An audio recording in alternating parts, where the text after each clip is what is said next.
السلام علیکم. در نوار با خبر و رویدادهای آخر نیروز بخش اخبار تلویزیونی سوخ. سوخ سالهای آخر با وجود از مرکز ولایت در کنار بودنش رشد و نمو یافت. حیات اجتماعی در ناحیه خیلی رواج یافته است. کارهای آبادسازی و بنیادکاری، انشاءاتهای بنیاد گردیده ایستاده را حاجت به نامبر کردن نیست، زیرا خود شما با چشمان خود دیده و گواه شده ایستاده اید. اما با وجود پیشروی ها کمبودی ها نیز به نظر می رسند. یکی از اساسی ترین معماهای مردم سوخ این مسئله راه سوخ رشتان می باشد.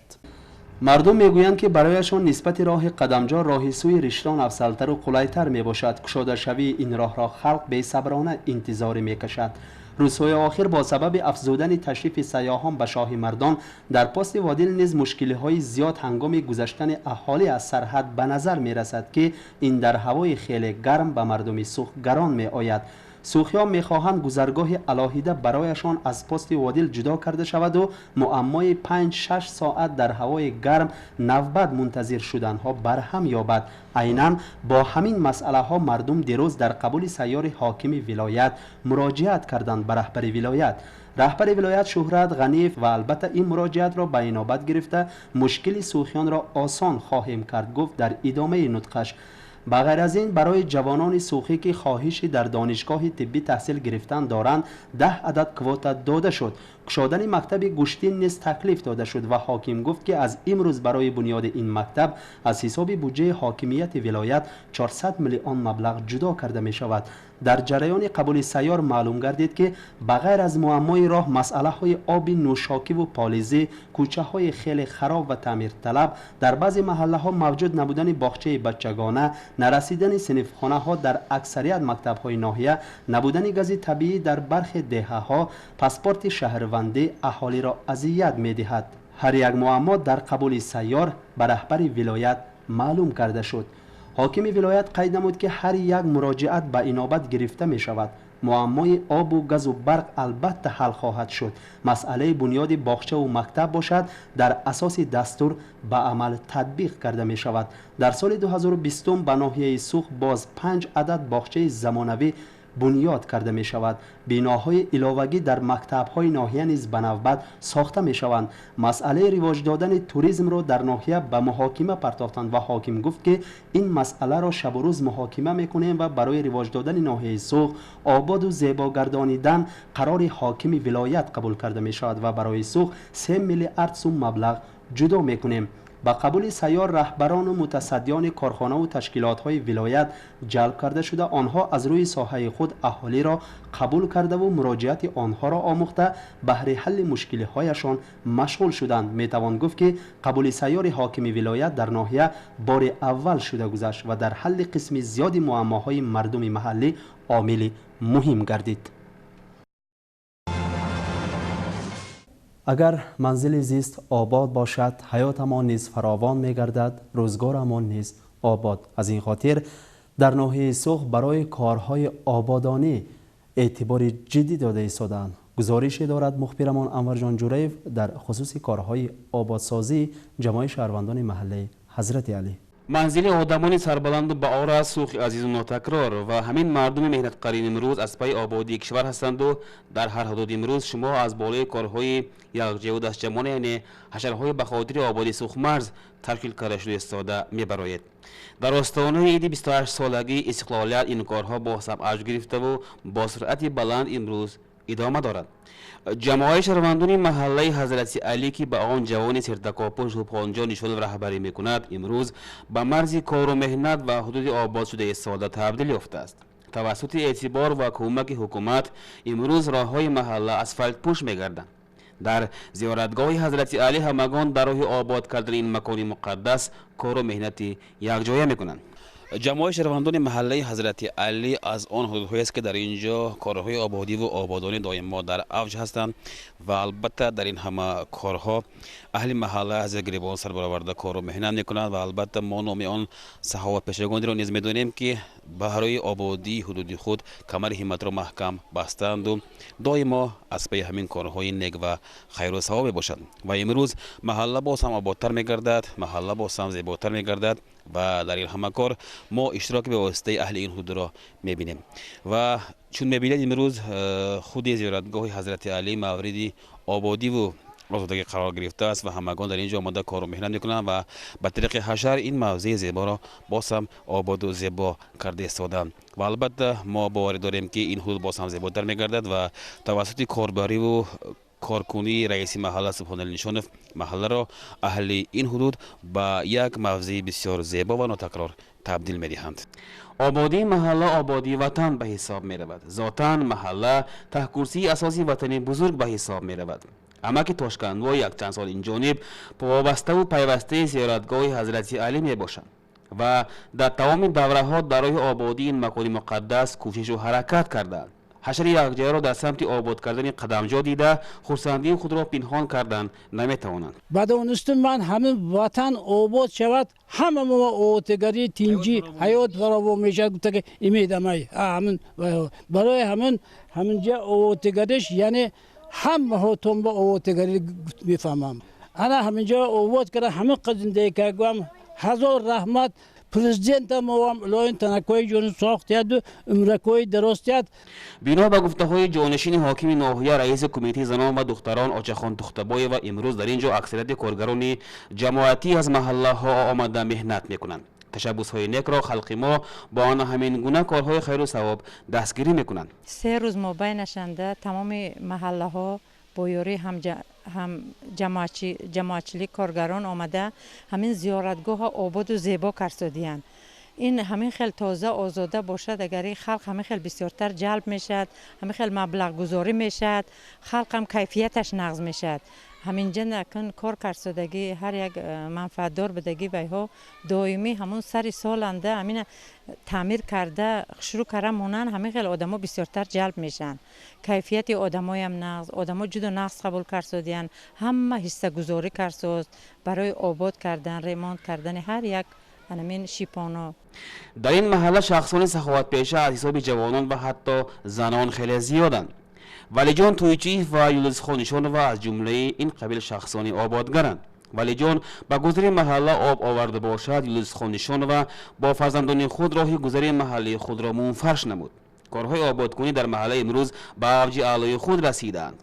چون میبینید امروز راههای محله پر اسفالت پوش شده. در این کار به راهسازان خود اهل محله کمک میرسانند. این قبیل کارها در اساس اعتباری حکومت کرده می شود.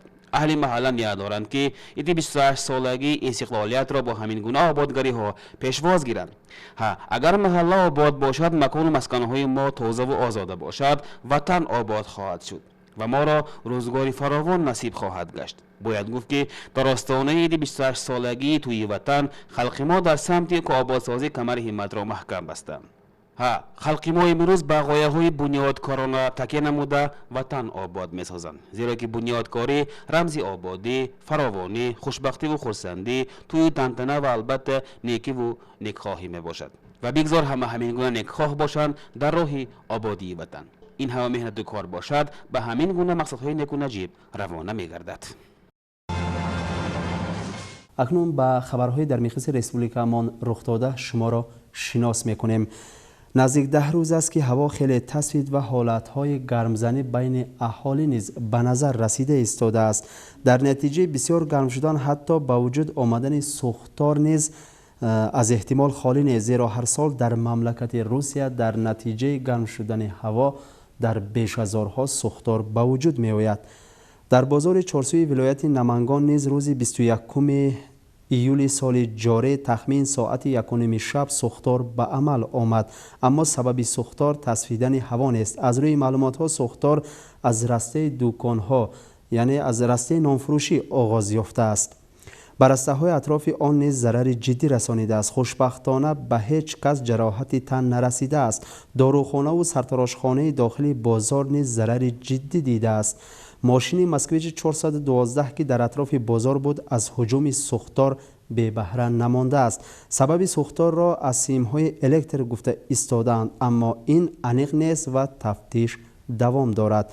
سوختار را در دوام 45 دقیقه خاموش کردند. باز یک خبر مهم، بیناهای 383 کالج ها به مکتب ها داده می شود. در این باره در جمع که تحت رهبری پرزیدنت مملکت آید باز هم تکمیل دادن ساختار تعلیم پروفسیونالی روز 15 ایول سال جاری در پایتخت برگزار گردید معلوم کرده شد. در ریسپوبلیکا 1469 عدد کالج موجود بوده، از آن تنها 383 عددش به مکتب ها داده می شود. در نتیجه آن در سال خانشی 2019-2020 برای خوانندگان مکتب 224 عدد جای علاوگی فراهم آورده می شود. برای کالج ها را به مکتب تبدیل دادن موافق سپارش سروزیر ازبکستان گروه کاری ترتیب داده شده است و آنها به ولایت ها رفته بهر به عمل تطبیق نمودن سپارش سروزیر سعی و حرکت کرده ایستادند. بخش اخبار دوام دارد. بینندگان عزیز، از روی نقشه ترتیب داده قبولخانه خلقی پرزیدنت ریسپوبلیک ازبکستان سحری هر روز در محله های ناحیه بنوبت قبول سیار حاکم ناحیه شده ایستاده است و امروز چنین قبول در جماعه شهروندان محله سبزار به وقوع پیوست. محله سبزار در حدود سکتور سیوم جایگیر شده. رهبری سکتور مذکور در ذمه سرور شعبه کارهای داخلی می باشد. سحر امروز چون در بالا گفتیم در این دهه قبول سیار حاکم شده گذشت، به خاطر آنکه درد و مشکل مردم معین کرده شود و تا قدر امکان در دایره قانون برطرف کرده شود. در هر محله ناحیه معما هست و معمای اساسی آب نوشاکی و پالیزی و کوچه های تعمیر طلب اینچنین مسئله راه می باشد. مردم دایر به مسئله های بالایی در قبول به رهبران ناحیه مراجعت نمودند. با امید حل مشکل هایشان معماها را شنیدند، محاکمه کردند. برای حل نمودن به رهبران و متصدیان دخلدار سپارش ها داده شد. مراجعت ها در کاغذ نمانده باید حل خود را یابند، زیرا این طلب حکومت طلب سیاست کنونی است و در همین مورد باوری خلق نسبت رهبران می افزاید و از سیاست کنونی مردم راضی خواهند شد. برای همین هر یک رهبر باید به قبول سیار بهر گذرانیدن وقت خود نرفته هر یک مراجعت و در اساس آن سپارش های داده شده را به انابت گرفته و بهر برطرف نمودن آن کوشش کند، گفت حاکم ناحیه. در قبول سیار رهبر ناحیه بار دیگر عاید این فکرها اظهار اندیشه کرد و در ادامه سخنش قید نمود که در ازبکستان قدر انسان از هر چیز بالاست و هر کاری که در این کشور آفتابی عملی می‌گردد پیش از همه به منفعت انسان نگرانیده شده است. در دام قبول سیار معلوم گشت که اهالی حق و حقوق خویش را به خوبی درک کرده ایستاده است و فکرش را آزادانه گفته میتواند. این البته نتیجه سیاست عاقلانه و انسان پرورانه سرور دولت است که چنین امکانیت را برای مردم آزاداندیش این کشور حقوق بنیاد داد. قبول سیار تا دیر دوام کرد و آن مراجعت هایی که در جایش حل کرده نشدند به دفتر رهبری ناحیه و قبولخانه خلقی قید کرده شد و البته بعد اندک فرصت حل کرده می شود. گفتند مسئولان ما باشیم از جریان واقعه ها خبردار شده و شما را نیز آگاه خواهیم ساخت، چون میگویند وقت حکمی عالی است. قبول سیار و صحبت کردن با مردم و شنیدن درد و مشکلات و معماهای خلق امروز وظیفه اساسی و اولین درجه هر یک رهبر می باشد. همین باعث امروزها در حدود ناحیه با اشتراک به واسطه حاکم و رهبران سکتورها قبول‌های سیار برگزار می‌گردند. مقصد اساسی از تشکیل کردن این قبول‌های سیار و واخوری‌ها با خلق این از نزدیک آشنا شدن به درد و معماها مشکلات اهالی و حساب می‌رود و باید مردانه اقرار شویم که این قبول‌های سیار در حدودها با نام شده می‌گذرند. بعضی از مردم برانند که بعضی معماها چه خیلی بود همان گونه میماند، چون که آیدین معماها در واخوری‌های پیشینه نیز گوشرد شده و در این باره متصدیان وظیفه‌دار شده بودند. آخر معما و مشکلات خود از خود پیدا نمی‌شود و اجرای آن باشد حتمی به حساب می‌رود. زیرا لایق رضایت مردم گشتن برای رهبر از همه چیز مهم است. اگر مردم نباشند و معما هم رهبر هم لازم نیست و رهبری هم. قبول‌های سیاری که امروزها به واسطه با تشبث قبولخانه خلقی پرزیدنت ریسپوبلیک ازبکستان در ناحیه سوخت در حدودها شده می‌گذرند باعث پیدا شدن معماهای نو و مشکلات نو اهالی می‌گردد. باید اقرار شویم که بعضی از معماها و مشکلات در جایش حل می‌گردد، ولی بعضی دیگر از این معماها و مشکلات‌ها حل نشده در نیمه راه می‌مانند. بعد جمع شهروندان محله نواباد قبول سیار در جمع شهروندان محله قزلقیاق شده گذشت. و در این قبول نیز اهل این حدود با معماها و مشکلات خود نزد حاکم و رهبران سکتورها آمده بودند. باید گفت که معمای اساسی و ازلی اهل این محله نبودن و تنقیص بودن آب نوشاکی و آبیاری، معمای گاز طبیعی، تامینات بمامانت قوه برقی، احوال ناگوار راههای محله، حالت امروزی سیستم گرم‌دهنده مکتب حدود و کودکستان محل به حساب رفته، اعتبار به اهل دهها در حل معماهای آنها امروز در درجه باشد هم به درد اهل این حدود مرهم می‌گردد. اگر خبر داشته باشد چند سال از این قبل به این محله تحت کمک تشکیلات غیردولتی آب نوشاکی آورده شده بود و این خط آب امروز تعمیر حتمی را می‌خواهد. مردم تیارند طریق حشر باشد هم در حل این مشکلات حرکت کنند و با آنها برای این نظر و یا اعتبار اجربی حاکمیت یعنی رهبلدی حاکمیت لازم است. مردم این حدود اساساً باغبان و دهقانانند و تنقیصی آب اکثریت این آدمان را به کوچه سربست درآورده مانده است. همچنین اهل محله به حاکم عاید حالت امروزی راههای محله را نیز گوشرس کردند. باید قید نمود که امروز در حدودها معما و مشکلات کم نیستند و آنها حل حتمی خود را میخواهند. البته جای داشتن موفقیت ها باشد در این گونه حدودها کس را بسیار خرسند میکند. در محله بهر اجرای 5 تشبوس پرزیدنت مملکت امروزها کارهای نظررس کرده می شود. در قزلقیاق برای ثمرناک گذراندن وقت خالگی خوانندگان و جوانان و نورسان کتابخانه گشوده شده امروز مورد اعتبار اهل محله قرار دارد. حالت تالار ورزشی مکتب نیز بسیار تباه بود و این تالاری به حیات ضروری امروز پرره تعمیر شده برای آغاز سال نو تحصیل آماده کرده شده است. اکنون فرزندان اهل محله مسکون نیز در این تالار زمانوی مشغول ساحه دوست داشته خود می‌گردند. از این چند پیش قبرستان محلی از جانب اهل این حدود طریق حشر آباد کرده شده بود. اکنون نوبت احاطه کردن اطراف این مکان مقدس با دیوار میباشد. البته آباد کردن این گونه مقدسات وظیفه هر یکی ما به حساب می رود، زیرا که این گونه مکان‌های مقدس به حساب می روند. بعد انجام قبول سیار مهمانان تحت سروری حاکم از این جایها دیدن کردند. برای تزانیدن و بلند برداشتن سرعت کارها کمک رسانیدن اجر متصدی آن قید کرده شد. گفتن ممکن است این کارهای خیر و نیک و منفعت مردم ما نگرانیده شده‌اند امروز امکانیت می‌دهند که ما به معمول درد خود را به رهبران گوییم و آنها درد ما را گوش اندازند و برای حل آنها راه و روش جویند. این گونه قبول‌های سیار هر روز دایر می‌گردند در حوزه‌ها و ما شما را به نتیجه‌های آن طریق برنامه‌هایمان شناس کرده می‌استیم.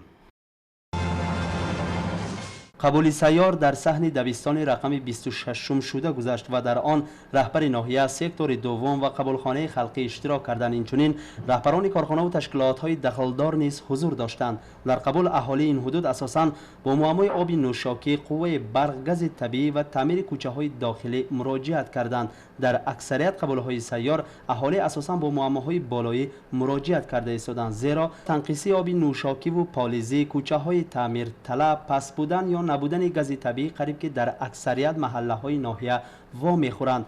به زبان خلق گوییم حاکم درد مردم را شنید، برخی از معماها را در جایش برطرف ساخت، خادمان قوه برق را جلب نموده معماهای به الکتر وابسته بوده را برطرف کردند. معمای آب نوشاکی باشد کمتر فرصت می‌خواهد و برای در فرصت معین حل نمودن آن متصدیان وظیفه‌دار کرده شدند، چون میگویند وقت حکم عالی است و حل این معما را وقت نشان می‌دهد. ما باشیم به این موضوع البته برمیگردیم. معمای آب یکی از مسئله‌های حل طلب به شمار می‌رود. در ناحیه سوق و به کدام محله نروید پیش از همه از تنقیصی آب شکایت می‌کنند، خصوصا در محله‌های قزلقیاق، قسمی از محله هوشیار، ده میرصد، ملبود و باز یک چند محله‌ها تنقیصی آب نوشاکی و پالیزی به نظر می‌رسند. خلاصه گذرانیدن چنین قبول‌های سیار قسما باشد هم در حل نمودن مشکل‌های مردم اهمیت مهم کسب می‌کند. قبول‌های سیار از روی نقشه قبولخانه خلقی پرزیدنت ریسپوبلیک ازبکستان سحری هر روز به نوبت در هر محله ناحیه شده می‌گذرد.